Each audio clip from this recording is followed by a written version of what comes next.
अब आज विषय चाहिँ यो छ कि हामीले गएको 3 हप्तामा स्वर्गदूतहरूको बारेमा हेरेका थियौँ। स्वर्गदूतहरूको सबै जानकारी हामीले प्राप्त गरिसकेका छौँ। अनि आज अब स्वर्गदूतसँगै जोडिएको एउटा अर्को व्यक्तित्व छ। अब स्वर्गदूतबाट पतन भएको व्यक्तित्व, त्यो चाहिँ शैतानको बारेमा हामी हेर्नेछौँ। अनि गएको हप्ताको क्लास यहाँहरूको लागि धेरै फाइदामन्द हुनेछ आजको यो क्लास बुझ्नको लागि, किनभने स्वर्गदूतहरूबाट नै अब शैतानको उत्पत्ति भएको हामीले देखेका थियौँ। अनि त्यसकारणले गर्दाखेरि आजदेखि हामीले सायद 2टा हप्ता हामी यो विषयमा हेर्नेछौँ, शैतानको बारेमा। अब यसलाई अङ्ग्रेजी भन्दा पनि अब ग्रिक भाषाबाट सैटानोलोजी, शैतानको बारेमा गरिने अध्ययन या सैटानिजम पनि भनिन्छ, शैतानवादको विषयमा हामी हेर्नेछौँ। अब धेरै मानिसहरूको विचार अनुसार चाहिँ अब कतिले चाहिँ शैतानलाई केवल एउटा दुष्ट प्रभावको रूपमा मात्र लिने गर्दछ। यो चाहिँ एउटा अन्धकारको शक्ति हो, यो एकदम व्यक्तिगत व्यक्तित्वमा छैन, यो चाहिँ एउटा प्रभाव मात्रै हो, इन्फ्लुएन्स मात्रै हो भन्ने कतिपटक विचार छ। तर बाइबलले हामीलाई त्यसरी सिकाउँदैन। शैतानको पनि एउटा व्यक्तित्व छ, शैतान पनि एउटा व्यक्तित्व भएको प्राणी हो भन्ने कुरा हामी बाइबल अनुसार हेर्दछौँ र हामी अगाडि बढ्दै जानेछौँ।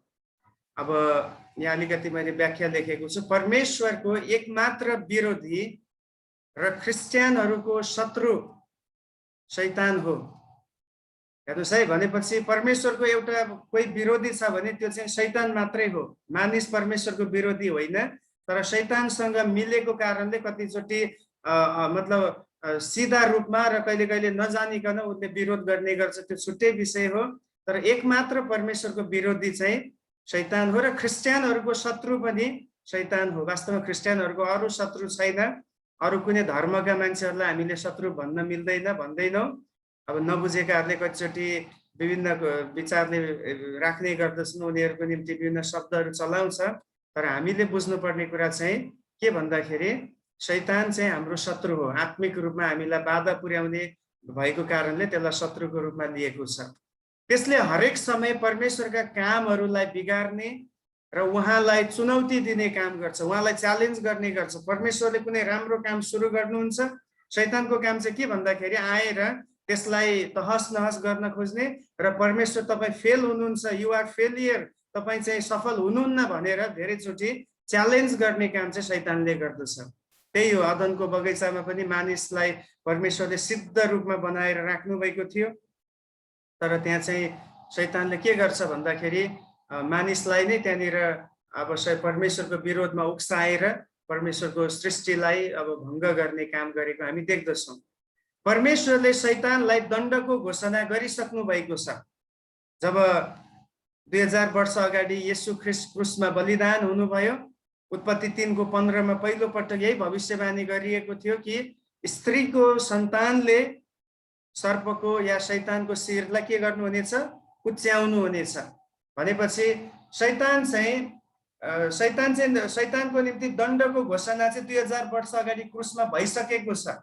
प्रभुले त्यो दण्डको घोषणा गरिसक्नुभयो।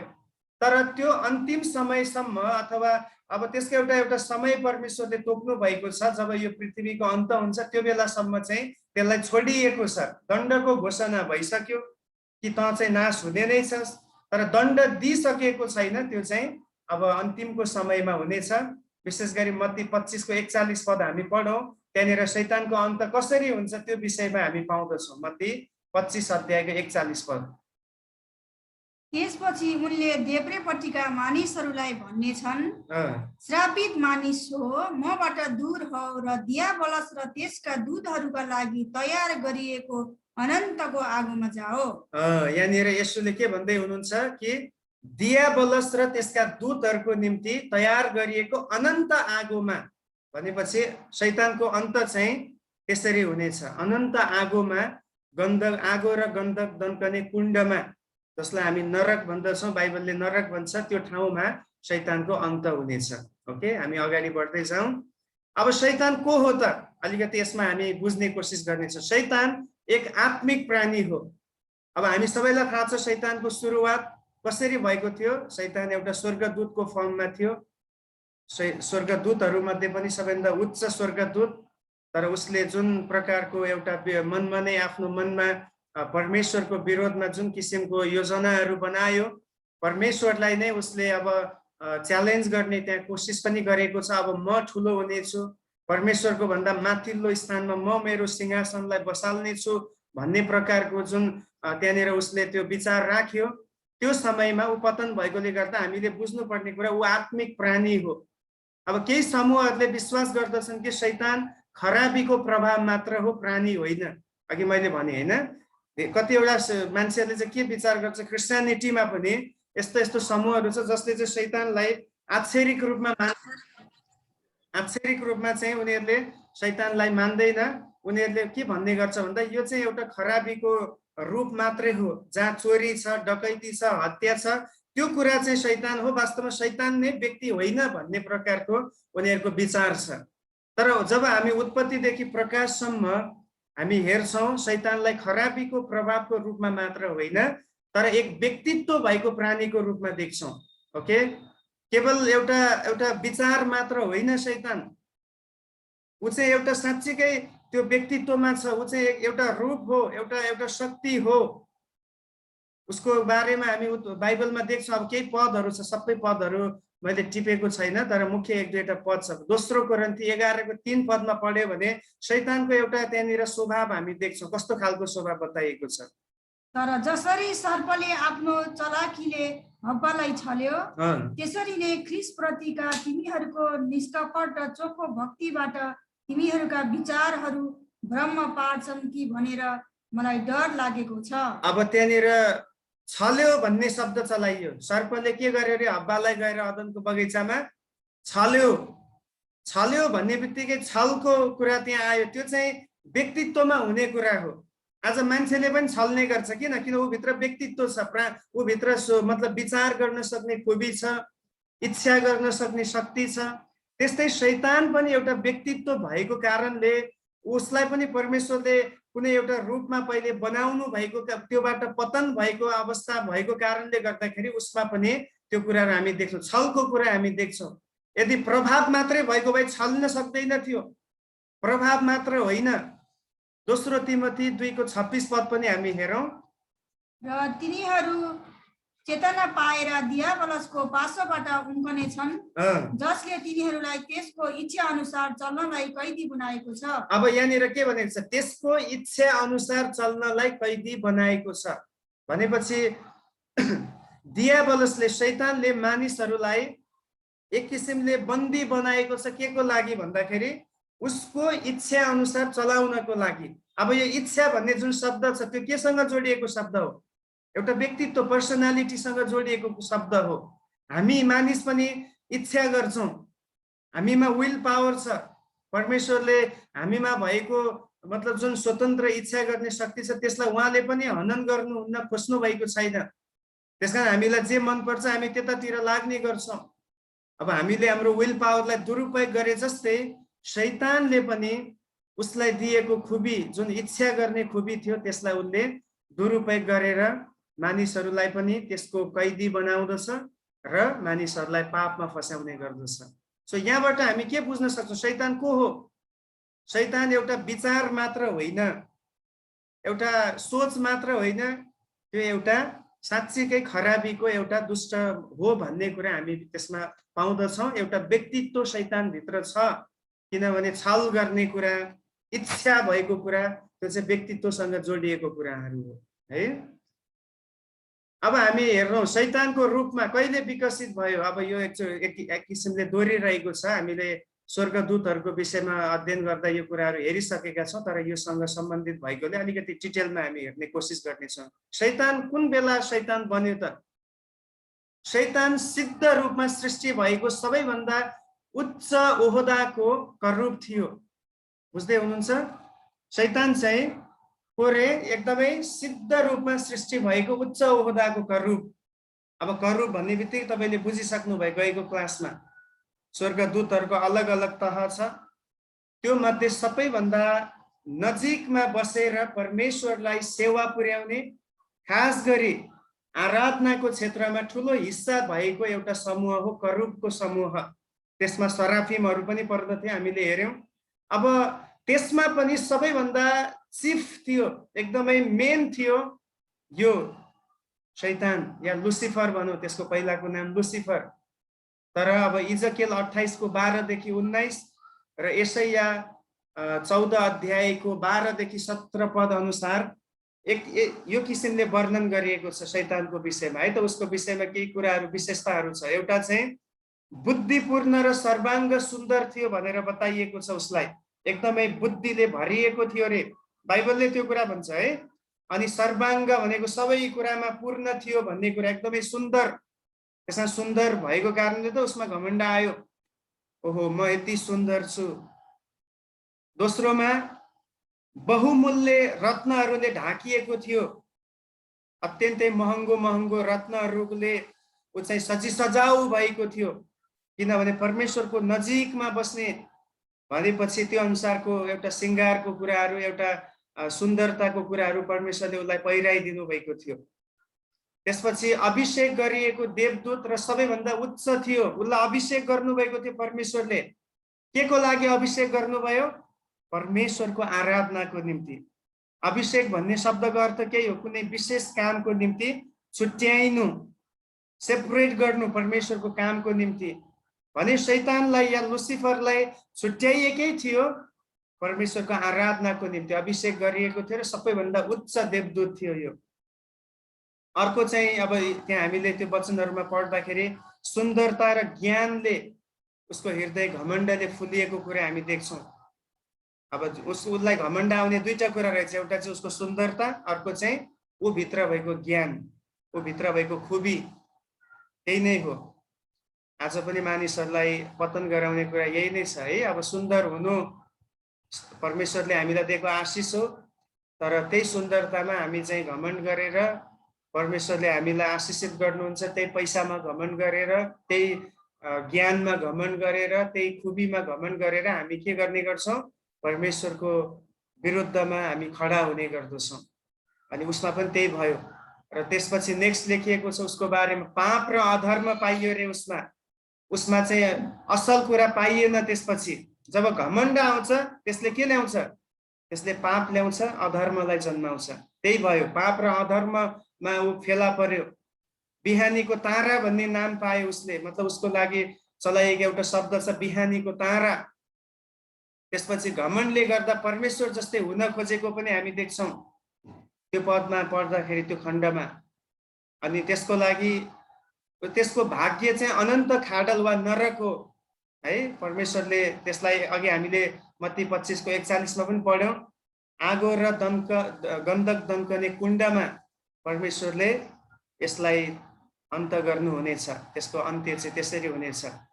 र अहिले त्यसको वासस्थान चाहिँ कुन हो भन्दा आकाश मण्डल, हाम्रो आँखाले देख्ने आकाश। अब आकाश चाहिँ हामीले निलो देख्छौँ, वास्तवमा निलो छैन, यहाँबाट हेर्दा मात्रै निलो देखिएको, त्यो केही पनि छैन आकाश चाहिँ। सबै यो चाहिँ एउटा वायुमण्डल हो, यो खुल्ला छ। अनि त्यो ठाउँलाई अब जब ऊ चाहिँ स्वर्गबाट खसालियो या परमेश्वरले उसलाई गिराउनु भयो, त्यसपछि अब बाइबलले विशेष गरी पावलले एक ठाउँमा भनेको छ तेस्रो स्वर्गको कुरा उनले गरे भनेपछि तीनवटा स्वर्गको व्याख्या उनले गरे।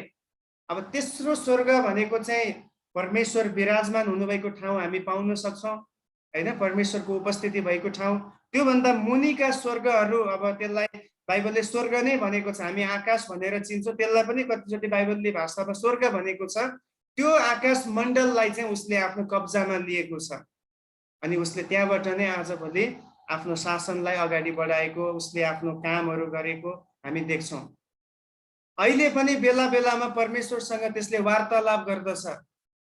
अब अय्युबको पुस्तक पढ्दाखेरि, जकरियाको पुस्तक पढ्दाखेरि हामी के सिक्न सक्छौँ भन्दाखेरि बेला बेलामा अब स्वर्गमै गएको जस्तो, अब त्यो चाहिँ मानवीय भाषा है, मानवलाई बुझ्नको निम्ति चलाइएको भाषा हो। त्यो एउटा ड्रामेटिकल्ली नाटकीय शैलीमा कतिवटा पुस्तकहरू लेखिएको छ। तर अब त्यस्तै हामीले सोचे शैतान अहिले पनि स्वर्ग जान्छ भन्नुभन्दा पनि हामीले यसरी बुझ्नु पर्यो कि शैतानसँग अहिले पनि त्यो खुबी परमेश्वरले दिएको खोज्नु भएको छैन। उसले परमेश्वरसँग कम्युनिकेट गरेको, कन्भर्सेसन भएको हामी देख्छौँ। अय्युबको केसमा हामी देख्छौँ। जकरियाको पुस्तक 3 अध्यायमा आउँदाखेरि त्यहाँ पनि पुजाहारी जकरियाको विषयमा भएको देख्छौँ। उता यहुदाको पत्रमा हेर्दाखेरि स्वर्गदूतसँग पनि वार्तालाप भएको हामी देख्छौँ। सो अहिले पनि कन्भर्सेसन या परमेश्वरसँग उसको वार्तालापका कुराहरू बेला बेलामा भएको हामी बाइबलमा देख्छौँ। परमेश्वरले उसलाई अब तल खसालिए पनि कतिचोटि उसको च्यालेन्जलाई परमेश्वरले कतिचोटि स्वीकार गर्नुभएको हामी देख्दछौँ। तर कहीँ पनि परमेश्वरलाई शैतानले जितेको चाहिँ छैन। हालेलुया। अय्युबलाई फसाउँदाखेरि शैतानले के सोच्यो? म परमेश्वरलाई जित्छु। अब परमेश्वर भन्दै हुनुहुन्थ्यो अय्युब आफ्नो विश्वासमा स्थिर रहन्छ, तर यतापट्टि शैतानले भन्छ यदि तपाईँले सबै कुरा खोज्नु भयो भने अय्युबले तपाईँलाई सराप्छ। भनेपछि दुईजनाको एक किसिमले युद्ध चल्दैछ। कसको भन्दा? परमेश्वर र शैतानको। तर हामी देख्छौँ अय्युबले कहीँ पनि आफूले बोलेको वचनमा परमेश्वरलाई दोष लगाएनन्, बरु उनले भने कि आफैलाई उनले धिक्कारे, म त पापी मानिस हुँ, म त आमाको गर्भबाट जन्मिँदादेखि नै म ठिक थिएन भन्ने किसिमले आफ्नो कमजोरीहरूलाई उनले मानेको हामी पाउँदछौँ। त्यसकारण अन्तमा परमेश्वरले उनलाई खरो भेट्नुभयो, एकदमै बलियो भेट्नुभयो अनि उसलाई 2 गुणा आशिष दिनुभयो। सो को हार्यो त्यहाँनिर? शैतान हार्यो, परमेश्वर हार्नु भएन। ओके। अनि अर्को काम के गर्छ उसले? परमेश्वरका जनहरूलाई दोषारोपण गर्ने गर्छ। दोषारोपण अब यो हाम्रो केसमा पनि लागू हुन्छ। हामी गलत गर्ने बित्तिकै हाम्रो विषयमा शैतानले परमेश्वरलाई उजुरी सुनाउँछ। हेर्नुहोस् तपाईँले चुनेको व्यक्ति त यस्तो गर्दैछ, तपाईँ के हेरेर बस्दै हुनुहुन्छ? किन दण्ड दिनु भएको छैन? व्यवस्थाले भन्छ पाप गरेपछि दण्ड पाउनुपर्छ, तपाईँले किन दण्ड नदिनु भएको भनेर वचनको आधारमै परमेश्वरलाई कतिचोटि यसले सम्झाउन जान्छ कि विश्वासीलाई दण्ड दिनुहोस् भनेर। अनि त्यो बेलामा प्रभु येशू ख्रीष्टले भन्नुहुन्छ पिता यिनीहरूलाई दण्ड नदिनुहोस्, किनभने यिनीहरूको लागि मैले क्रुसमा दण्ड भोगेको छु। हालेलुया। प्रभु येशू ख्रीष्टले हाम्रो निम्ति मध्यस्थको काम गर्नुहुन्छ। शैतानले हामीलाई दण्ड दिनको निम्ति उजुरी लिएर जाने बेलामा हाम्रो र परमेश्वरको बीचमा येशू ख्रीष्ट खडा हुनुहुन्छ। त्यसकारण उहाँलाई मध्यस्थकर्ता भनेर हामी चिन्ने गर्छौँ, हामीले प्रार्थना गर्ने गर्छौँ। अनि अन्तिम दण्ड नभएसम्म केही शक्तिको साथ ऊ छोडिएको छ। केही समयको लागि परमेश्वरले उसलाई छोडिदिनु भएको छ। अघि मैले भनिसकेँ दण्डको घोषणा भइसक्यो, 101% दण्ड हुनेछ। तर केही समयको लागि परमेश्वरले त्यसलाई खुला छोड्नु भएको छ। तर त्यो समय आएपछि परमेश्वरले उसलाई पूर्ण रूपमा नाश गर्नुहुने कुरा हामी देख्दछौँ। ओके, अब हामी अगाडि बढौँ। अब शैतानको चरित्र हेर्नुहोस् है। अब ऊ व्यक्ति हो भन्ने कुरा हामी कसरी बुझ्छौँ? यहाँ यो कुराहरू देख्छौँ, उसको कार्य कुराहरू, उसको कार्यशैलीका कुराहरू हामी देख्छौँ। शैतानलाई बाइबलले के भन्छ? शैतान चाहिँ चोर हो रे। ही इज अ थिफ, चोर हो। अब मत्ती 13:19 पदमा जब हामी पढ्छौँ त्यहाँ चाहिँ बिउ छर्नेको दृष्टान्त येशूले बताउँदै हुनुहुन्थ्यो। अनि बिउ छर्नेको दृष्टान्तमा त्यहाँनिर के भनिएको छ भन्दाखेरि मत्ती 13:19 पद अनुसार त्यहाँनिर चाहिँ त्यो बिउ चाहिँ चराचुरुङ्गीले आएर त्यसलाई के गर्ने गर्छ रे? लिएर जाने गर्छ हैन। जुन बिउ चाहिँ मानिसको हृदयमा रोपिएको हुन्छ त्यसलाई एकचोटि पढौँ हामी मत्ती 13:19 पदलाई। जब कसैले राज्यको वचन सुन्छ र सो बुझ्दैन तब दुष्ट आउँछ र त्यसको हृदयमा जे छरिएको थियो सो खोसेर लैजान्छ। बाटोतिर छरिएको बिउ चाहिँ त्यति नै दुष्ट आउँछ र जे छरिएको थियो त्यसलाई खोसेर लैजान्छ। चोर्ने काम गर्छ शैतानले। भनेपछि शैतानले चोर्ने भनेको चाहिँ हाम्रो धन सम्पत्ति होइन रहेछ। त्यसो भए है बाइबलले त्यो भन्दैन, किन शैतानलाई थाहा छ धन सम्पत्ति चोरेर केही फाइदै छैन। धन सम्पत्ति त टेम्पोररी हो भन्ने कुरा शैतानलाई पनि थाहा छ। शैतानले चोर्ने भनेको चाहिँ अनन्तीय कुरा हो, इटर्नल थिङ्स। जुन कुरा रहिरहने कुरा हो, जुन कुरामा जीवन छ, जुन कुराले हामीलाई परमेश्वरको राज्यमा पुर्याउँछ, त्यो कुरा शैतानले चोर्ने गर्छ। त्यो चाहिँ के हो? वचन। वचन, परमेश्वरको वचन हाम्रो हृदयमा वास नगरोस् भनेर शैतान त्यसलाई खोज्नको निम्ति अनेकौं प्रयास गर्छ। त्यही भएर त वचन सुन्ने बेलामा धेरै मान्छेलाई किन निन्द्रा लाग्छ, किन त्यही बेलामा झन् बढी पिसाब लाग्छ। अरू बेला पिसाब नै लाग्दैन, वचन सुरु भएपछि उसलाई 2 चोटि टोयलेट जानुपर्छ उठेर। शैतानलाई थाहा छ यसलाई पिसाब लगाइदिएपछि यसले वचन सुन्न छोड्छ। त्यही बेलामा उसको माइन्ड चारैतिर घुम्न थाल्छ। कहिले अमेरिका पुग्छ माइन्ड, कहिले बेलायत पुग्छ, कहिले नेपालको गाउँमा पुग्छ। मेरो बुढी आमा के गर्दै हुनुहुन्छ? शैतानले माइन्डलाई डिस्ट्र्याक्ट गराउँछ ताकि वचनलाई लिन नपाओस्। शैतानको कामै त्यही हो।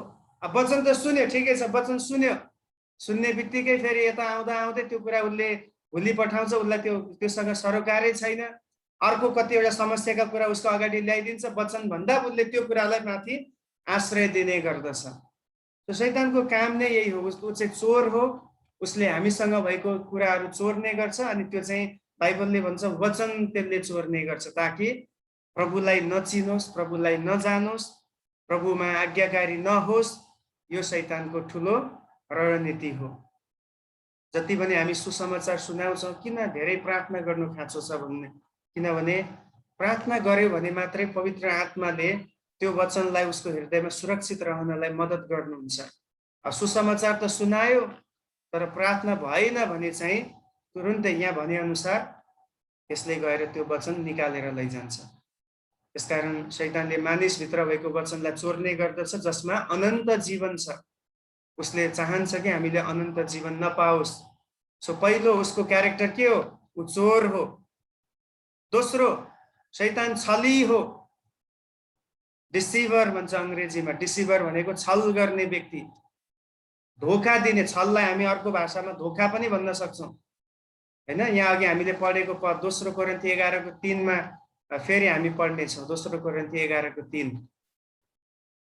तर जसरी सर्पले आफ्नो चलाकीले हव्वालाई छल्यो, त्यसरी नै ख्रीष्टप्रतिका तिमीहरूको निष्कपट चोखो भक्तिबाट तिमीहरूका विचारहरू भ्रममा पार्छन् कि भनेर मलाई डर लागेको छ। हेर्नुस्, पावलले यहाँनिर भन्दैछ, जसरी सर्पले चलाखीद्वारा हव्वालाई या स्त्रीलाई छल्यो। छल्ने काम, छल्नु भनेको चाहिँ के हो भन्दाखेरि झुटो कुरालाई पनि, गलत कुरालाई पनि साँचो जस्तो देखाएर धोका दिने काम हो त्यो भनेको। अब त्यहाँनिर कसरी छल्यो शैतानले हव्वालाई? भन्छ कि परमेश्वरले तिमीहरूलाई सबै फल खानु भन्नुभएको छ। कस्तो ठुलो ट्रिक लगाएर आउँदैछ, क्वेसन मार्क लगायो उसले, हैन? अब सिधै फल खाऊ भनेर शैतानले आएर एकदमै ट्रिकी क्वेसन गरेको छ कि परमेश्वरले तिमीहरूलाई बगैँचामा भएको सबै रुखको फल खान आज्ञा दिनुभएको छ। हव्वाले एकछिन सोचिन्, होइन सबै त हामी खाँदैनौँ, किन यो दुईटा रुख छ, एउटा त जीवनको रुख छ, अर्को असल र खराबको ज्ञान दिने रुखको फल छ, त्यो त हामी खाएका छैनौँ। उनले भन्छन् हामी सबै खान्छौँ, तर यो रुखको फल चाहिँ नखानु र नछुनु। फेरि शैतानले के भन्छ? परमेश्वरले तिमीहरूलाई झुटो बोल्नु भएको, त्यो फल खायो भने तिमीहरू मर्ने होइन, तर तिमीहरू परमेश्वर जस्तै हुन्छौ। हेर्नुहोस् है, त्यहाँ झुट आयो, छल आयो त्यहाँनिर। अब परमेश्वरले भन्नुहुन्छ फल खाइस् भने त मर्छस्, तर उनले भन्छ, शैतानले भन्छ तिमीहरू मर्ने होइन, बरु तिमीहरू अझ तिमीहरू चाहिँ बढ्ने छौ, अझ तिमीहरूको शक्ति, तिमीहरूको क्षमता चाहिँ बढेर परमेश्वर जस्तै हुनेछौ। यो शैतानले त्यहाँनिर भन्दैछ। अनि हव्वा त्यहाँनिर अब फसिन्, शैतानको जालमा फसिसकेपछि उनले फल खाइन्। अब यहाँ शैतानले के गर्यो भन्दाखेरि झुटो कुरालाई हो कि जस्तो बनाइदिएर, साँचो जस्तो देखाइदिएर, अँध्यारोलाई चाहिँ उज्यालो जस्तो बनाइदिएर चाहिँ धोका दिएको हामी पाउँछौँ। अब मर्छ भन्ने कुरा परमेश्वरले भन्नुभएको छ, तर त्यसलाई चाहिँ अझै सिँगारेर, त्यसलाई राम्रो बनाएर, अलिकति व्याख्या गरिदिएर त्यो खायो भने चाहिँ परमेश्वर जस्तै हुन्छौ भनेर त्यहाँनिर छल गरेको हामी देख्छौँ। सो ऊ चाहिँ छली हो। अनि आज पनि एकदमै यो व्याप्त छ। यति धेरै धोकाधारी कुराहरू हाम्रो अगाडि आएको छ, अनि मान्छेहरू धेरै त्यसको शिकार भइसक्यो। क्रिस्चियनहरू पनि फसिरहेको छ, धेरै कुराहरूमा फसेको छ, जो शैतानले मृत्युको बाटोलाई चाहिँ जीवनको बाटो जस्तै देखाइदिएर त्यतातिर आज अट्र्याक्सन गरिरहेको हामी पाउँदछौँ। सो दोस्रो चाहिँ शैतानको क्यारेक्टर हो, ऊ चाहिँ छली हो। तेस्रो, शैतान हत्यारा हो। हेर्नुहोस् त, 8 यूहन्नाको सुसमाचार 8 अध्यायको 44 पदलाई हामी पढौँ। त्यहाँ येशूले के भन्नुहुन्छ शैतानको विषयमा? ऊ चाहिँ हत्यारा हो, आत्मिक हत्यारा पनि हो, मानसिक रूपमा पनि उनले मान्छेलाई डिप्रेसनमा पुर्याउँछ, शारीरिक रूपमा पनि कतिवटा बिमारी शैतानले नै ल्याउने गर्छ है। हामी पढौँ त्यसलाई, यूहन्ना 8:44। तिमीहरू आफ्नो पिता दियाबलसका हौ र तिमीहरूका पिताको इच्छा पूरा गर्ने तिमीहरूको संकल्प छ, त्यो त सुरुदेखि नै हत्यारा थियो। त्यो त सुरुदेखि नै को थियो रे? हत्यारा थियो। हेर्नुहोस्, यहाँनिर भनिएको छ हत्यारा भनेपछि शैतानले मानिसहरूलाई पाप र अधर्मतिर डोर्याई आत्मिक जीवन नष्ट गर्ने कोसिस गर्दछ। त्यही नै हो हत्या भनेकै। अब शरीरको हत्या भन्दा पनि अब त्यो भन्दा पनि ठुलो चाहिँ आत्माको कुरा हो नि त। आत्मालाई उसले नाश गर्दैछ, नाश गर्ने बाटोतिर लैजाँदैछ, पाप र अधर्मको कुरातिर डोर्याउँदैछ, जसले हाम्रो आत्मिक जीवन नष्ट हुन्छ। अब अघि हामीले हब्बा र आदमको कुरा गर्यौं, उनीहरूको कति राम्रो संगति थियो परमेश्वरसँग, कति उनीहरू परमेश्वरको उपस्थितिमा एकदमै समर्पित थिए। तर हेर्नुहोस् त, पाप आयो, तुरुन्तै त्यहाँनिर सेपरेसन पनि आएको छ अनि उनीहरू परमेश्वरदेखि लुक्ने अवस्था भयो। भनेपछि एक किसिमले शैतानले उनीहरूलाई नष्ट गरेको हो नि आत्मिक रूपमा। त्यसमा उसको कामै त्यही हो। आज पनि मानिसहरूलाई पाप र अधर्ममा प्रेरित गरेर आत्मिक जीवनलाई नष्ट गर्ने कोसिस गर्छ। र त्यति मात्र होइन, मानिसहरूलाई शारीरिक रूपमा र मानसिक रूपमा पनि डर, चिन्ता आदि जस्ता कुराहरूद्वारा आक्रमण गर्छ। अब जति पनि आज भोलि मानिसहरू सुसाइड गर्दैछ, सुसाइड त्यत्तिकै गर्दैन नि। पहिला त डिप्रेसन भएको छ, ऊ एक्लो फिल गर्छ, डर छ, चारैतिर उसले डर देख्छ, एकदमै चिन्ताले भरिएको कुरा, राम्रो कुरालाई पनि उसले चाहिँ त्यसलाई नकारात्मक रूपमा हेर्न थाल्छ। त्यही त चिन्ताका कुराहरू। त्यो हुने बित्तिकै ऊ तनावमा पुग्छ मानसिक क्षेत्रमा। उसलाई खाना खान मन पर्दैन, निन्द्रा लाग्दैन। त्यसपछि बिस्तारै उसले सोच्छ, म अब किन यसरी जिउने, मेरो जीवनको के मूल्य छ र भनेर उसले सुसाइड गर्ने गर्छ। डिप्रेसनमा पुगेर मानसिक रूपमा त्यो लेभलमा शैतानले पुर्याउँछ। शारीरिक रूपमा पनि कतिवटा आक्रमणहरू अब बाइबलमा सुसमाचारको पुस्तकमा हेर्दाखेरि सबै बिमारी त शैतानले ल्यायो भनेको छैन। कति चाहिँ स्वाभाविक बिमारीहरू छ, त्यो हामी अहिले पछि हेर्दै जानेछौँ या अर्को हप्ता हामी हेर्छौँ। तर कतिवटा बिमारी चाहिँ शैतानले प्रत्यक्ष रूपमा पनि ल्याउने गर्छ। यो सबै कुराबाट हामी के बुझ्छौँ भन्दाखेरि, येशूले भन्नुभयो जस्तै शैतान को हो? हत्यारा हो। उसले हाम्रो आत्मिक शारीरिक जीवनलाई, नैतिक जीवनलाई पनि नष्ट गर्ने काम गर्दछ। चौथो कुरा, शैतान झुटको पिता हो। त्यही पद, अघि के पद, यूहन्ना 8:44 पद, त्यहाँ भनिएको छ शैतान चाहिँ झुटको पिता पनि हो रे। 8:44, यूहन्ना 8:44। तिमीहरू आफ्नो पिता दियाबलसका हौ र तिमीहरूका पिताको इच्छा पूरा गर्ने तिमीहरूको संकल्प छ। त्यो त सुरुदेखि नै हत्यारा थियो र त्यस सत्यसँग त्यसलाई केही वास्ता छैन, किनभने त्यसका केही सत्य छैन। जब त्यसले झुट बोल्दछ र त्यो आफ्नै स्वभाव अनुसार बोल्दछ, किनभने त्यो झुटो र झुटको पिता हो। हेर्नुहोस्, यहाँनिर येशूले भन्दै हुनुहुन्छ, दोस्रो चाहिँ यूहन्ना 8:44 दुईटा उपाधि उसलाई दिए। एउटा चाहिँ हत्यारा हो, किन त्यसले नाश गर्छ। दोस्रो चाहिँ झुट र झुटको पिता हो। झुटको पिता नै हो भनेको अर्थ अब उसको पनि अर्को पिता छ भन्न खोजेको होइन, तर झुट नै ऊ भित्र वास गरेको छ। झुटले भरिएको छ शैतान चाहिँ। केही पनि सत्यताको 1% पनि शैतानमा छैन भन्न खोजेको। उसले कहिल्यै पनि सत्य बोल्दैन, कुनै पनि कुरा सत्य बोल्दैन।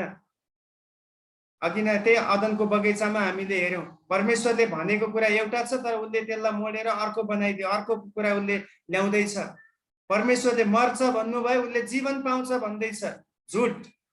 हेर्नुहोस् त, उत्पत्तिदेखि नै हरेक ठाउँमा शैतानी कार्यहरू जब भएको छ, कहीँ हत्या भएको छ, कहीँ चोरी भएको छ, कहीँ अरू केसहरू भएको छ, त्यहाँ झुट पनि समावेश भएको छ। किनभने शैतान नै झुट हो। उसमा ऊ चाहिँ अन्धकार र अधर्मले भरिएको छ। अनि येशूले यहाँ कुन सन्दर्भमा यो कुरा भन्नुभयो? यहाँनिर यहुदीहरूलाई उहाँले भन्दै हुनुहुन्छ, तिमीहरू पनि झुट बोल्दैछौ र झुट बोल्ने व्यक्तिहरू अब्राहमको सन्तान हुन सक्दैन। उनीहरूले के घमण्ड गर्थे? हामी त अब्राहमको सन्तान हौ, हाम्रो पिता अब्राहम हो भनेर भन्थे। अनि उनीहरूलाई येशूले यहाँ कराउँदै हुनुहुन्छ, डाँट्दै हुनुहुन्छ कि तिमीहरू त झुट बोल्दैछौ, तिमीहरू मलाई मार्न खोज्छौ, तिमीहरूले हत्या गर्न खोज्छौ, त्यो त अब्राहमले कहिल्यै गरेको छैन। त्यो चाहिँ शैतानको काम हो। त्यसैले हाम्रो कामहरूले, हाम्रो व्यवहारले देखाउँछ हाम्रो पिता को हो भनेर। ठुलो च्यालेन्ज छ है। यदि हामी ज्योतिका पिता हाम्रो पिता हुनुहुन्छ भने फेरि क्रिस्चियनहरूको मुखबाट झुट सधैँ निक्लिरहनु नपर्ने हो। ठुलो कुरा हो यो। झुटलाई हामीले साधारण मान्ने गर्छौँ, तर बाइबलले भन्छ जसले झुट बोल्छ त्यसले आफ्नो पिताको स्वभाव अनुसार बोल्छ रे। यदि हामी गलत काम गर्छौँ भने ज्योतिको पिताले त गलत गर्नुहुन्न। त्यसमा हाम्रो कामले प्रुफ गर्छ कि हाम्रो पिता को हो भनेर। हामीले मुखले कसलाई पिता भन्छौँ भन्नुभन्दा पनि हाम्रो कामले नै देखाउँछ। यहुदीहरूलाई त्यही भयो, उनीहरूले मुखले त भन्थे हामी त अब्राहमको सन्तान, हामीलाई व्यवस्था दिएको छ, हामी धर्मी पुस्ता भनेर उनीहरू भन्थे, तर उनीहरूको काम अत्यन्तै घिनलाग्दो थियो। येशूलाई समेत उनीहरूले मार्न खोजे। कति ठाउँमा येशूलाई नै बालजिबुल भनेर, या बालजिबुल भनेको चाहिँ विशेष गरी भूतात्माको एउटा मेन हेड देवता हो। उहाँ येशूलाई नै भूतहरूको देवता बनाइदिए, त्यहाँनिर भूतहरूको पनि भूत बनाइदिए। भनेपछि कति खराबी उनीहरूमा बसेको छ। कति उनीहरूले मानिसहरूलाई अत्याचार गर्ने गर्दथे, बहकाउने गर्दथे। अनि उनीहरूको कामले देखाउँदैछ उनीहरू स्वर्गको परमेश्वरको सन्तान होइन, उनीहरू कोही पनि स्वर्ग राज्यमा प्रवेश गर्न पनि पाउने छैन। झुट बोल्नेहरूको पनि अन्त चाहिँ नरकमा नै हुन्छ भनेर बाइबलले भन्छ। प्रकाशको पुस्तकले 21:8 जब हामी पढ्छौँ त्यहाँ झुट बोल्नेहरू पनि नरकमा जानेछन् भनिएको छ। सो हामीले कोसिस गर्नुपर्छ, बरु अलिकति हानि हुँदैमा केही फरक पर्दैन। कतिचोटि हामी झुट बोल्छौँ आफैलाई सही साबित गर्नलाई। अब तपाईँ झुट बोलेर सही साबित भएर पनि के फाइदा मानिसको अगाडि? परमेश्वरको अगाडि त हुन सक्नुहुन्न। बरु त्यसको साटोमा बाइबलले के भन्छ? तिम्रो कमजोरीलाई स्वीकार गर ताकि तिमीले कृपा पाउन सक। हालेलुया।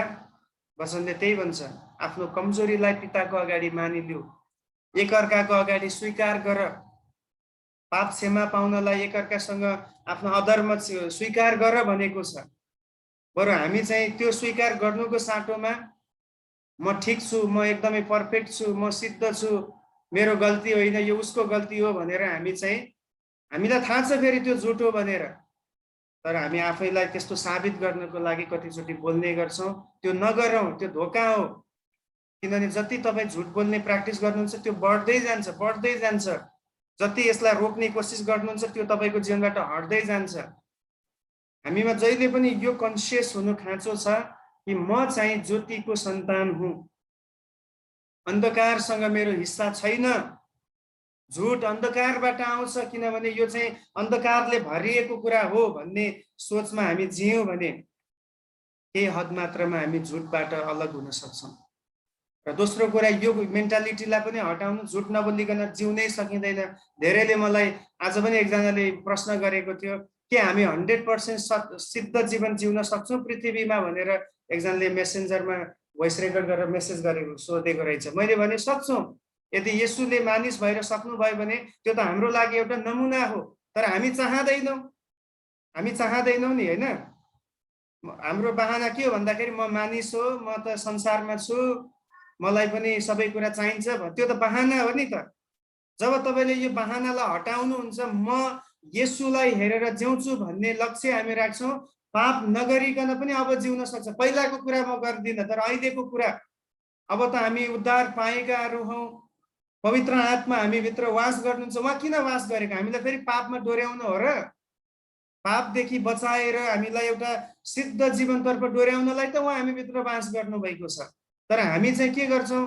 बहाना बनाउँछौँ। म मानिस हो, म कमजोर छु, मेरो अवस्था यस्तो भइदियो।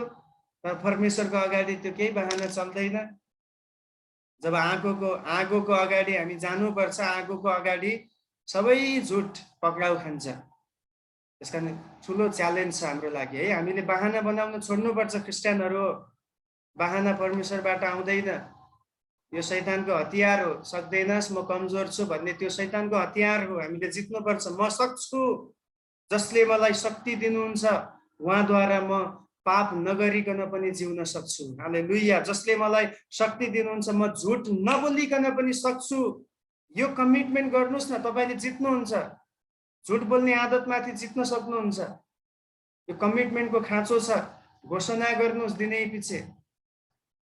अर्को चाहिँ शैतानलाई दिएको उसको क्यारेक्टर यही हो। शैतान चाहिँ ठगाहा हो, ठग्ने काम गर्छ रे। प्रकाश 22:9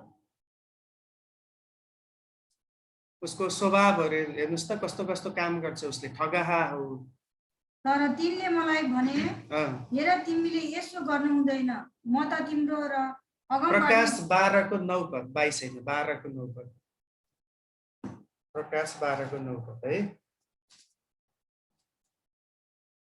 त्यो ठुलो अजिङ्गर तल फालियो त्यो प्राचीन सर्प जो सारा संसारलाई बहकाउने दियाबलस वा शैतान हो त्यो पृथ्वीमा फ्याँकियो र त्यसका दूतहरू त्यसका साथसाथै फ्याँकिए यहाँनिर सारा संसारलाई बहकाउने भन्ने शब्द छ नि बहकाउने वास्तवमा अझ ठेट भाषामा ठगाहा भन्ने पनि शब्द छ उसले ठगिरहेको थियो मानिसहरूलाई धोका दिइरहेको थियो हैन अनि मानिसहरूलाई रित्तो बनाइरहेको थियो उसँग भएका कुराहरूलाई खोसेर नाश गरेर उनीहरूलाई चाहिँ एक किसिमले सबै कुरा पाउँछौ भनेको थियो तर सबै कुरा गुम्दाखेरि त उनीहरू त ठगिएको हो नि त फेरि हामी हब्बाकै कुरा गर्यौं अब शैतानले भनेको यो फल खायो भने परमेश्वर जस्तै बन्छ तर उनीहरू त त्यो फल खाने बित्तिकै उनीहरू त झन् नाङ्गिए उनीहरू त झन् परमेश्वर रहित भए ठगिएको हो नि त उनीहरू त त्यहाँनिर उनीहरूलाई चिटिङ भएको छ त्यहाँनिर अनि यो ठग्ने काम पनि शैतानले गर्छ उसले भनेको एउटा हुन्छ तर इन रियालिटीमा त्यो कुरा हुँदैन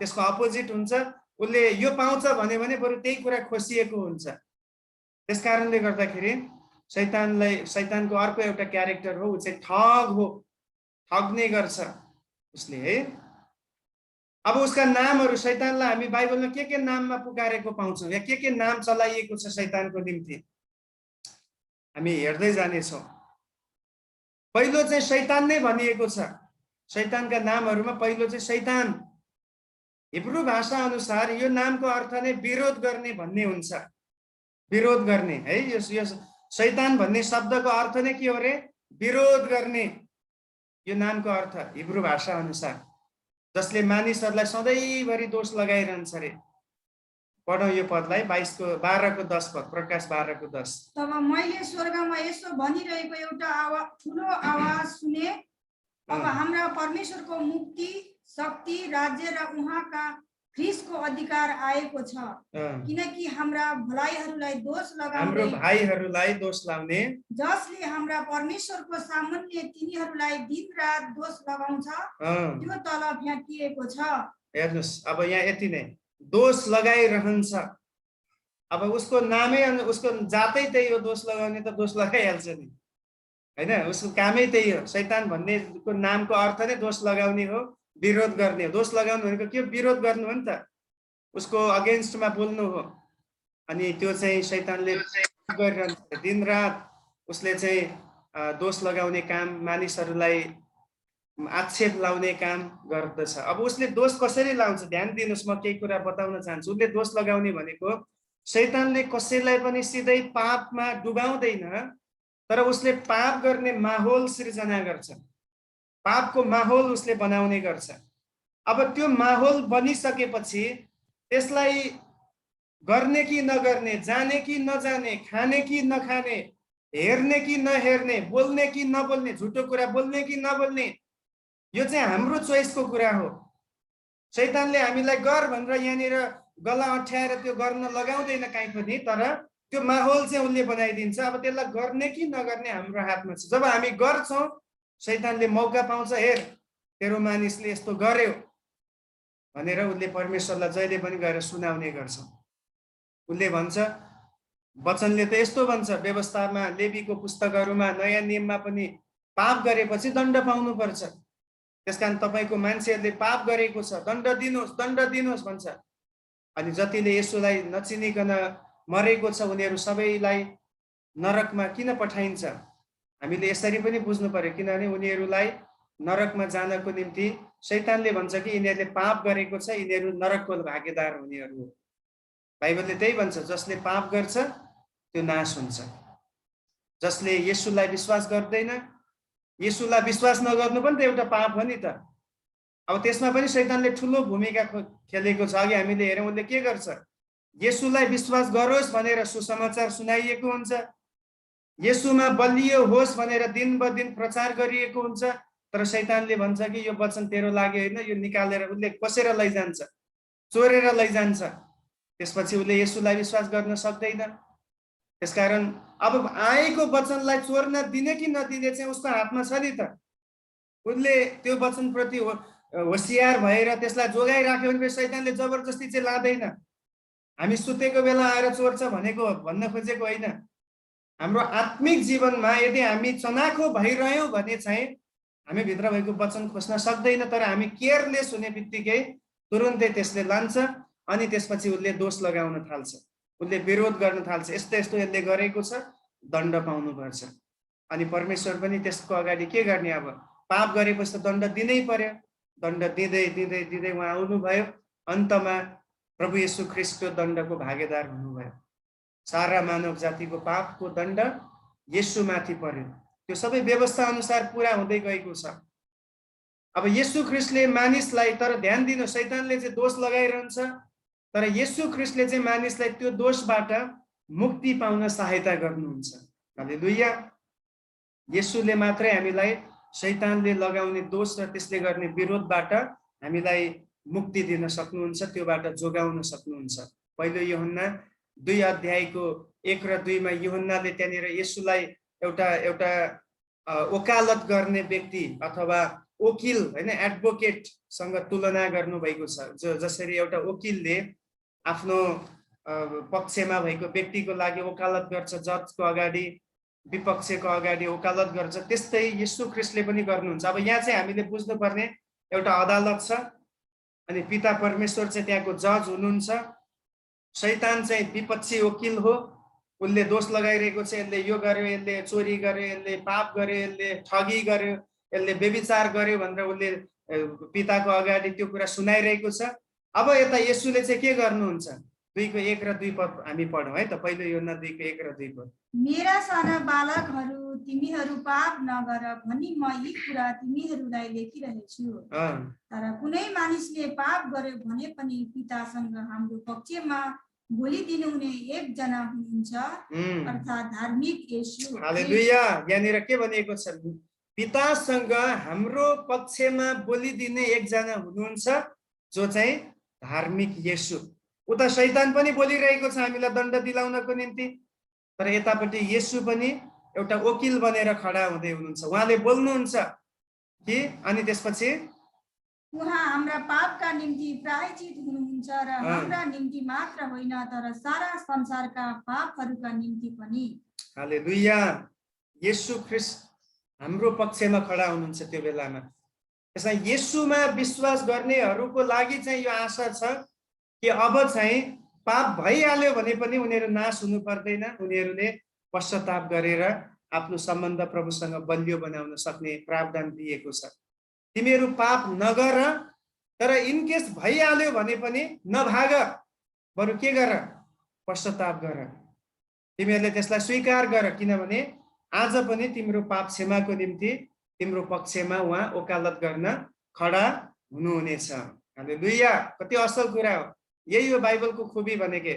अब अरू धर्मशास्त्रमा पनि पापको मोक्षको कुरा सिकाउँछ।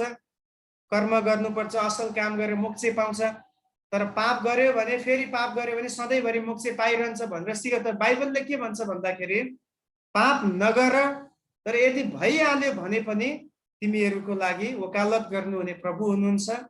पहिलो यूहन्ना 1 को 9 मा भने अनुसार उहाँले हामीलाई पाप क्षमा गर्न आज पनि उहाँ विश्वासयोग्य र धर्मी हुनुहुन्छ। त्यसकारण बाइबलमा सधैँ मैले दिने उदाहरण चाहिँ पत्रुस र यहुदा इस्करियोतको उदाहरण के छ भन्दाखेरि पत्रुस र यहुदा इस्करियोत दुवैले पाप गरे अनि पापको मेजरमेन्ट हुँदैन, ठुलो र सानो हुँदैन पाप है। यहुदा इस्करियोतले गरेको पाप र पत्रुसले गरेको पाप मेरो विचारमा दुईटै बराबर हो। त्यो पाप त पापै हो नि त।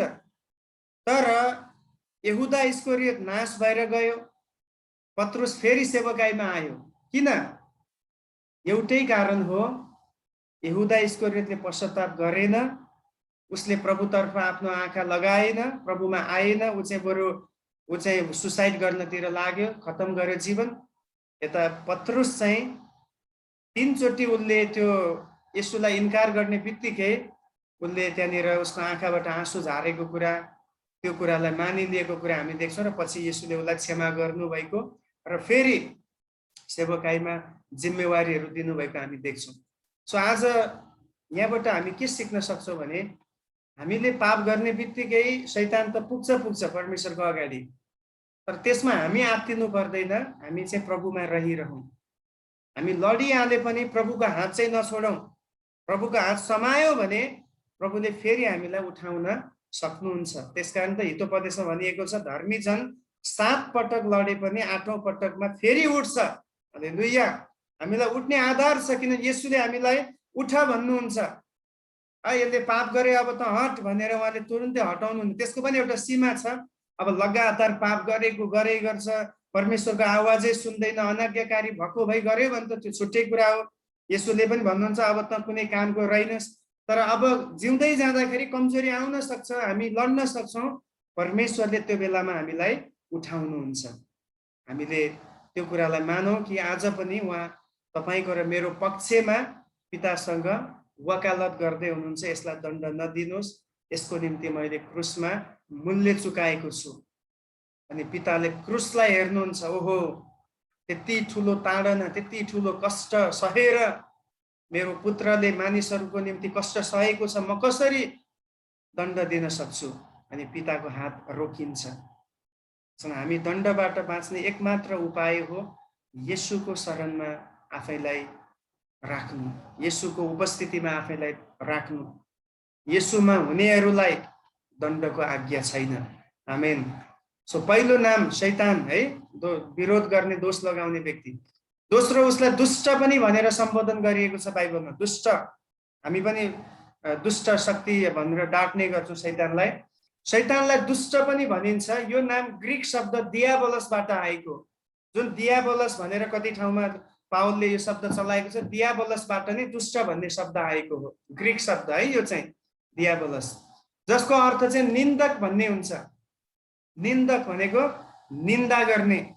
निन्दा भनेको के हो? निन्दा भनेको चाहिँ अब कुनै पनि व्यक्तिको विषयमा ऊ नहुँदाखेरि गरिने, उसको विषयमा बोलिने कुराहरू, उसको विषयमा अब त्यहाँनिर जति पनि त्यहाँ झुटो कुराहरू हुन सक्छ, उसलाई त्यहाँनिर डाउन गरेर बोल्ने कुराहरू, त्यो निन्दाको कुराहरू हो।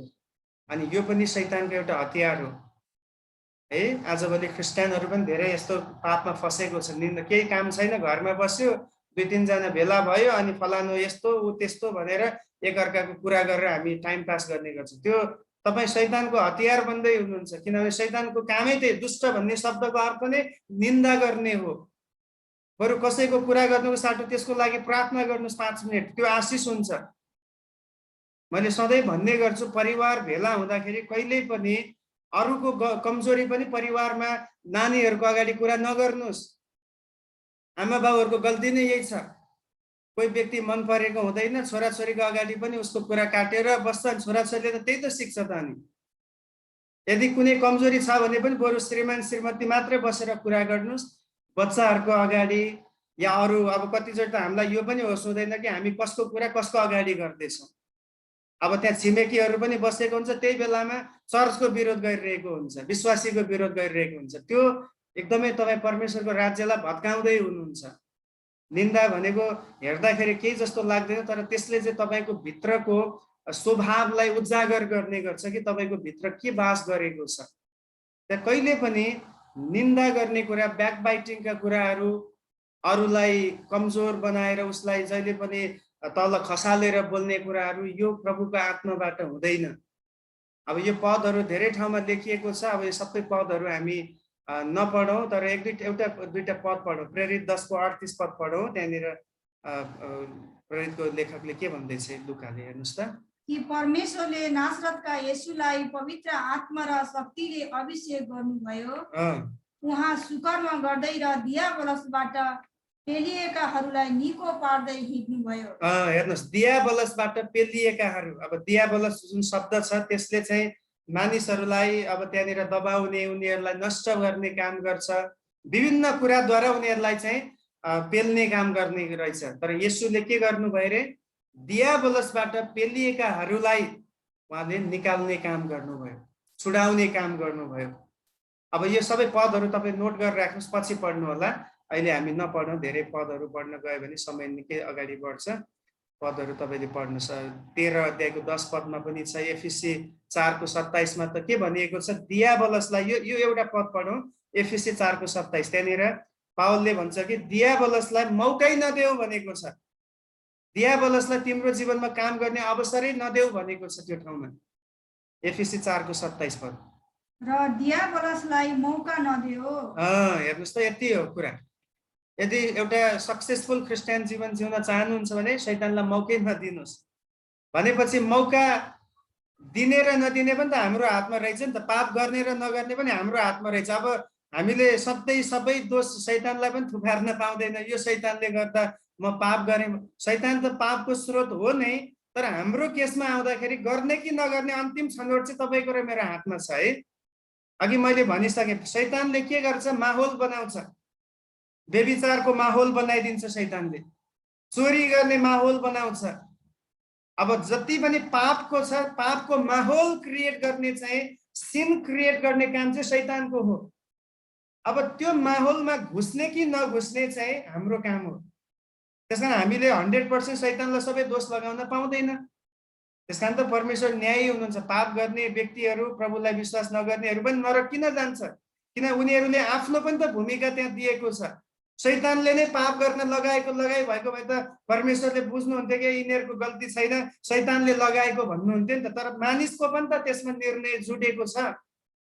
शैतानले फल खा भनेर भन्यो आएर, तर नखाने त उसको पनि त छनौट थियो नि त हब्बाको। उसले खाई, परमेश्वरले उसलाई पनि दण्ड दिनुभयो, शैतानलाई पनि दण्ड दिनुभयो। शैतानको दण्ड के छ? अब उपरान्त नष्ट हुनेछस्, तेरो शिर कुच्याइनेछ है। सर्पले त्यहाँ छल्यो भनेको छ। सर्पले भने त अब पेटको बलमा घिस्रिनेछस्। अब पहिलाको यस्तो मिथ्यालोजीहरू पढ्दाखेरि चाहिँ के छ भने शैतानहरू चाहिँ उड्ने गर्थ्यो अरे। अनि उनीहरू अब त्यो बेलासम्म कुनै भाषा थिएन होइन। उत्पत्ति 11 अध्यायमा आएर भाषा छुट्टियो। भाषाहरू सायद जनावरले बोलेको मान्छेले पनि बुझ्थ्यो कि। अब त्यो हामीलाई थाहा छैन, तर हामीले बुझ्दाखेरि शैतान, सर्पले बोलेको हब्बाले कसरी बुझिन्छ? त्यो पनि त सोच्ने कुरा हो नि। भनाइ गर्छ त्यो बेला पाप आउनुभन्दा अगाडिसम्म एकले अर्कासँगको जुन एउटा भाषागत कुरा थियो, मानिसले जनावरको भाषा बुझ्ने, जनावरले मानिसको भाषा बुझ्ने, त्यो सक्रिय थियो। तर जस्तै पाप आयो, पाप बढ्दै गयो, अन्तिममा परमेश्वरले भाषा खलबलाइदिनु भयो। त्यसपछि कसैले कसैको भाषा बुझ्न छोड्यो। अब अहिले पनि कतिजनासँग खुबी चाहिँ के हुने गर्छ भन्दाखेरि, खुबी के हुन्छ भन्दाखेरि, एउटा व्यक्ति थियो नेपालमा, उसले चाहिँ आवाज निकाल्ने बित्तिकै सबै कागहरू एकै ठाउँमा जम्मा हुन्थ्यो। जम्मा हाम्रो एक्चुअली म पढ्दाखेरि, सायद म 5-6 क्लासमा पढ्दाखेरि हाम्रो स्कुलमा पनि आएको थियो। उसले त्यहाँ आएर यसो सुसेल्थ्यो, सुसेल्ने बित्तिकै कागहरू, आसपासको सबै कागहरू त्यही ठाउँमा जम्मा हुन्थ्यो। अनि पछि उसको निकै त्यहाँ त्यो फेसबुकहरूमा, पछि अहिले युट्युबहरूमा पनि निकै भाइरल भएको मान्छे हो त्यो। कसैलाई त्यो खुबी छ, त्यो विशेषता, त्यो विशेष कुरा हो। तर मैले भनेको पहिलाको समयमा चाहिँ अब सायद सर्प चाहिँ घिस्रने थिएन होला, तर परमेश्वरले भन्नुभयो तैँले झुटो कुरा बोलेर फसाएको कारणले त अब पेटको बल घिस्रेर जीविका चलाउने छस्। अनि त्यसपछि त्यो स्त्रीलाई पनि दण्ड दिएको छ। स्त्रीलाई दण्ड के दिनुभयो परमेश्वरले? कि तैँले चाहिँ सधैँभरि प्रसव वेदनाको कष्टबाट मात्रै बच्चा जन्माउने छस् र त सधैँभरि पुरुषको अधीनमा रहनु पर्नेछ। यता पुरुषलाई के दण्ड? आदमलाई तैँले जीवनभरि पसिना बगाउनु पर्नेछ। मिन्स मैले तँलाई यति आरामको जग्गा दिएँ, तैँले त्यसलाई इन्कार गरिस्। अब तैँले मेहनत गरेर पसिना बगाएर मात्रै तैँले जीविका आर्जन गर्नुपर्नेछ। यो परमेश्वरले दिएको एक किसिमले दण्ड हो मानिसहरूको लागि। सो त्यसमा अब शैतानलाई मात्र दण्ड दिनु भएन। मैले यहाँ जोड्न खोजेको कुरा, हरेक पापमा शैतानको भूमिका त छँदैछ, तर त्यसै समय मानिसको पनि भूमिका छ। त्यसकारण परमेश्वरले दण्ड दिँदा मानिसलाई पनि दिनुहुन्छ। नरक पठाउँदाखेरि शैतान त नरक जान्छ नै, तर शैतानको कुरा सुनेर त्यसमा समर्पित भएकाहरू पनि नरकमा जाने कुरा हामी पाउँदछौँ। अरू पदहरू तपाईँ पढ्नुहोस्। त्यसमा पावलले भने जस्तै हामीले यो कुरा कोसिस गरौँ कि मौका नै नदिउँ। लोभको वातावरण आउने बित्तिकै त्यसलाई त्यहीँनिर नाश गरौँ। कुनै पनि पाप क्रिएट गर्ने त्यो माहौल हुने बित्तिकै त्यसलाई नो भन्न सिक्यौँ भने शैतानले मौका पाउँदैन। मैले अघि भने जस्तै शैतानले हाम्रो गला अठ्याएर पाप गर्न लाउँदैन है। त्यो फिल्ममा भएको जस्तो त्यो कुरा हटाउनुहोस्। शैतानले सिधै ल पाप गर भनेर खान्छस् कि खाँदैनस् नत्र घिच्याउँछ भनेर त्यस्तो गर्दैन शैतानले। शैतानले माहौल बनाउँछ, गर्ने नगर्ने हाम्रो हातमा छ। शैतानलाई दिएको अर्को उपाधि के छ? ज्योतिको दूत, ज्योतिमय दूत पनि भनेको छ। दोस्रो कोरिन्थी 11 अध्यायको 13 देखि 15 पदमा हामी पढ्नेछौँ। शैतानको लागि चलाइएको अर्को नाम, एउटा चाहिँ हामीले हेर्यौं शैतान, अर्को चाहिँ दुष्ट, अब ज्योतिको दूत पनि भन्ने त्यहाँ नाम चलाइएको छ। दोस्रो कोरिन्थी 11 को 13 देखि 15। किनकि त्यस्ता मानिसहरू झुटा प्रेरितहरू र छली काम गर्नेहरू हुन् र ख्रीष्टका प्रेरितहरूको भेष लगाएर हिँड्नेहरू मात्र हुन्। र यो कुनै अचम्मको कुरा होइन, किनकि शैतानले पनि ज्योतिमय स्वर्गदूतहरूको भेष धारण गर्छ। यसकारण यो कुनै अनौठो कुरा होइन कि त्यसका दासहरूले पनि धार्मिकताका दासहरूका रूपमा आफ्नो भेष बदल्छन्। हेर्नुस्, अनि त्यसपछि तिनीहरूको अन्त्य तिनीहरूका काम अनुसार हुन्छ। अब यहाँनिर झुटा प्रेरितहरूलाई यहाँनिर पावलले जोडेर यो कुरा भन्दैछन् कि जति पनि झुटा प्रेरितहरू पावलको समयमा थिए उनीहरू हामी प्रेरित त भन्थे, तर उनीहरूको जीवन चाहिँ प्रेरितको जस्तो थिएन, प्रेरित जीवन चाहिँ थिएन। आज भोलिको समस्या पनि त्यही हो।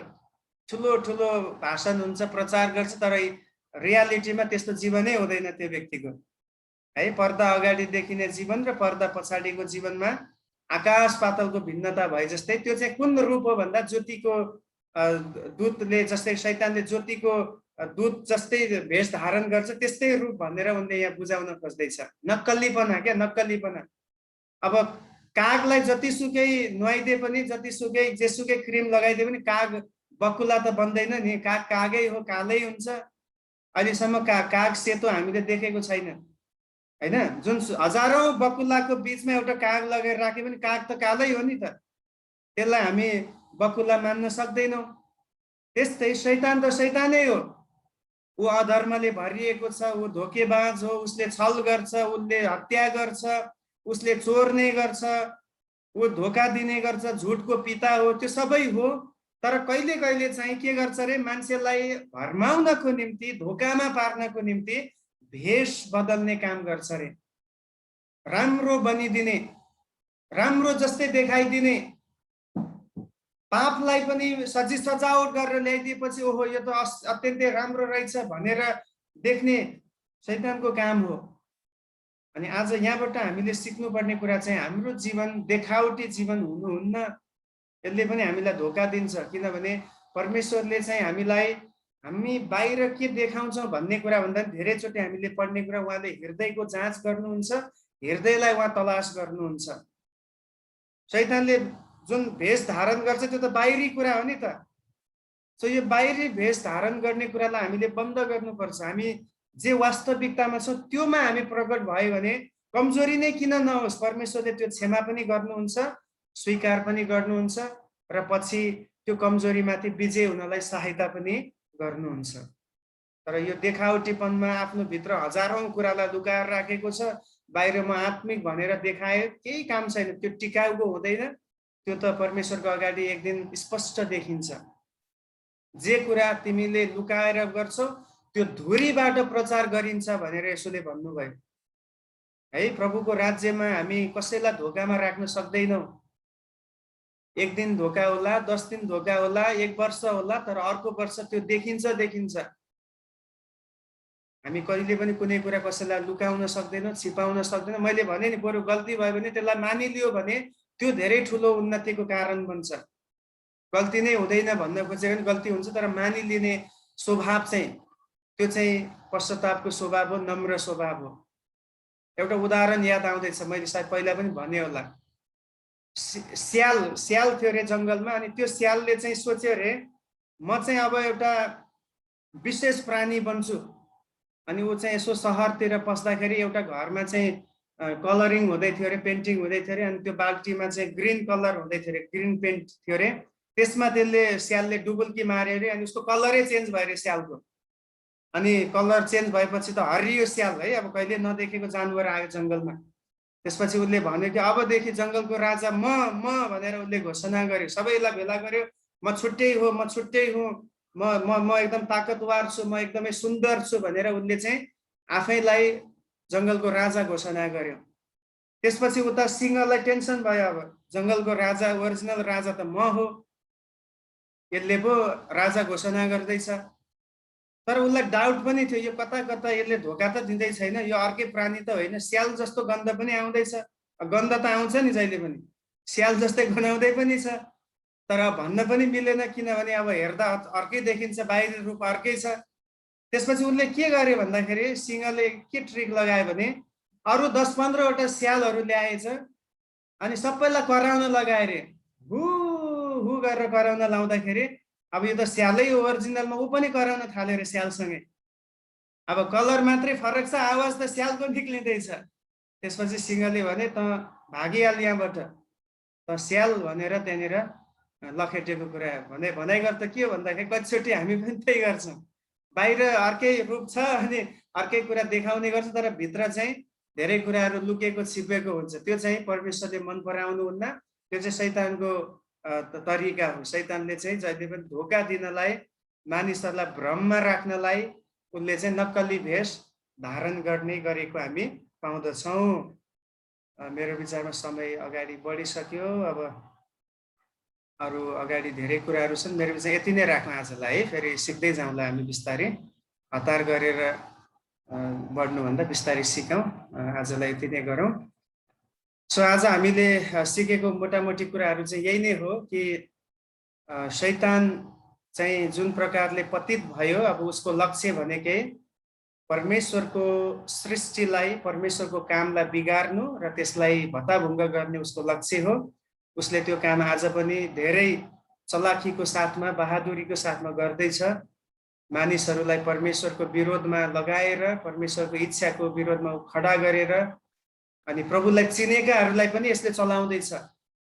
अब आज चाहिँ वास्तवमा शैतान प्रभुलाई नचिनेका व्यक्तिहरूको पछि भन्दा पनि प्रभुलाई चिनेका व्यक्तिहरूको पछि ऊ लाग्ने गर्छ, किनभने प्रभुलाई नचिनेकाहरू त अटोमेटिकली उसकै कब्जामा छ, जुन बेला पनि उनीहरूलाई चलाउन सक्छ, उनीहरूलाई जे पनि गराउन सक्छ। तर प्रभुलाई चिनेकाहरूलाई चाहिँ के गर्छ भन्दाखेरि यिनीहरूलाई चाहिँ अब कसरी हुन्छ परमेश्वरको खिलाफमा लगाउनुपर्छ भनेर त्यसले कोसिस गर्छ। अब त्यो झुट बोल्न लगाएर हुनसक्छ, निन्दा गर्न लगाएर हुनसक्छ, देखावटीपनको जीवन ल्याएर हुनसक्छ। त्यसैले हामी चाहिँ ज्योतिका सन्तान भएको कारणले गर्दा हामी एकदमै अवेर हुनुपर्दछ र शैतानका कामहरूलाई परख्न सिक्नुपर्दछ। अङ्ग्रेजीमा डिसर्नमेन्ट भन्ने शब्द छ, त्यसलाई जाँच गर्न सक्ने, यो परमेश्वरबाट हो कि शैतानबाट हो, त्यसलाई छान्न सक्ने। पहिले यूहन्ना 4 यूहन्नाले भनेको छ आत्माहरू जाँच्न सक्ने, त्यसको लागि हामीले प्रार्थना गर्नुपर्छ। शैतानले हामी कसैलाई पनि धोकामा राख्न नपाओस्। आउनुहोस् हामी केही समय प्रार्थना गरौँ। आज हामीले सिकेको यो क्लासमा सिकेका वचनहरू जस्तै हामी प्रभुलाई भनौँ, प्रभु मलाई एउटा जाँच्ने आत्मा दिनुहोस्, ताकि मेरो अगाडि आउने कुराहरूलाई म छानबिन गर्न सकौँ। हरेक कुराहरू परमेश्वरबाट हुँदैन, हामीसँग भएको सबै कुरा हामीले परमेश्वरले दिएको भनेर, सबै कुरालाई हामीले गलत मार्गबाट आएको कुरालाई परमेश्वरले दिएको भनेर त्यसलाई हामी जोड्न सक्दैनौँ, त्यो गलत नै हो। त्यसैले आज तपाईँलाई र मलाई ज्ञानको आत्माको जरुरत छ, प्रकाशनको आत्माको जरुरत छ। हामीलाई छुट्याउन, आत्माहरू छुट्याउन सक्ने, चिजहरूको भेद राख्न सक्ने त्यो खुबीको जरुरत छ हाम्रो जीवनमा, ताकि हामी धोकामा नपरौँ। आज हामी पवित्र आत्मालाई भनौँ, यो सबै कुरा हामी पवित्र आत्माद्वारा प्राप्त गर्छौँ। उहाँले नै हामीलाई सचेत भएर, जागा भएर, शैतानका कामहरूलाई जानेर त्यसमाथि विजय हुनलाई पवित्र आत्माले नै हामीलाई शक्ति दिनुहुन्छ। पवित्र आत्माले हामीलाई सधैँभरि सत्यतातिर डोर्याउने काम गर्नुहुन्छ, वचनको सत्यतामा हामीलाई प्रेरित गर्ने काम गर्नुहुन्छ। र त्यसको साथसाथै हामीले सिकेको जस्तै यदि अझै पनि हामीमा छलछामका कुराहरू छन्, कुनै पुराना आदतहरूलाई हामीले अझै पनि जोगाएर राखिरहेका छौँ भने हामीले पश्चाताप गर्न खाँचो छ। आज पश्चाताप गर्ने बेला आएको छ। हामी परमेश्वरसँग धेरै समय खेलवाड गर्न सक्दैनौँ। परमेश्वर डरलाग्दो भस्म गर्ने आगो हुनुहुन्छ।